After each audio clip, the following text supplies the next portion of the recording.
gumagawa ng face mask with full sabli. Ito. Naka-pattern na siya kasi pag print siya, naka-pattern siya. Dalawang klase yan, ito at saka ayan. So, una kong gagawin ito.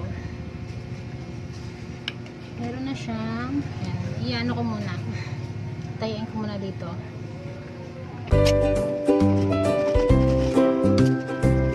Dali lang siya. Tapos yung kanyang saan ba yun? Ang ilalim.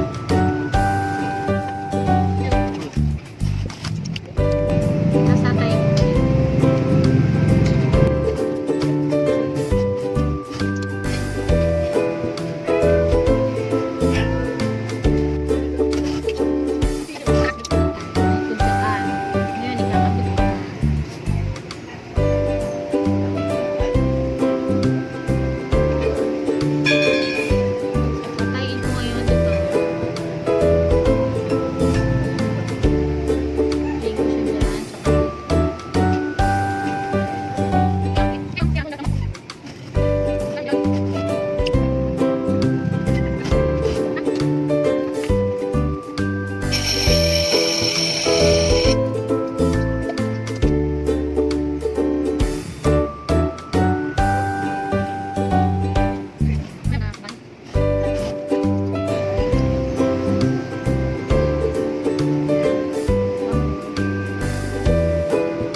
Garter na lang.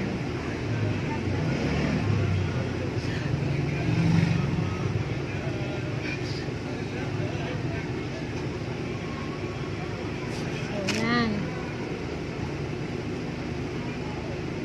Kagandahan sa full sabli, naka-pattern na siya. Susundan mo na lang yung pattern niya, ikakat mo na lang din. Tapos susundan mo na lang din yung sa para dito, sa likod. Diba? Madali lang siya. Yan, ang isa pa naming pinagkakitaan, ang full sabli face mask. Itong medyo kamahalan kasi nga magpiprint ka pa, tsaka ito ano to personalized. Kung ano yung gusto mong print, anong gusto mong style. pwede. Yan. Sa gusto magpagawa, just message me, PM lang. Okay? Kapatid ko nagpiprint niyan. Ako lang ang nagtatahi.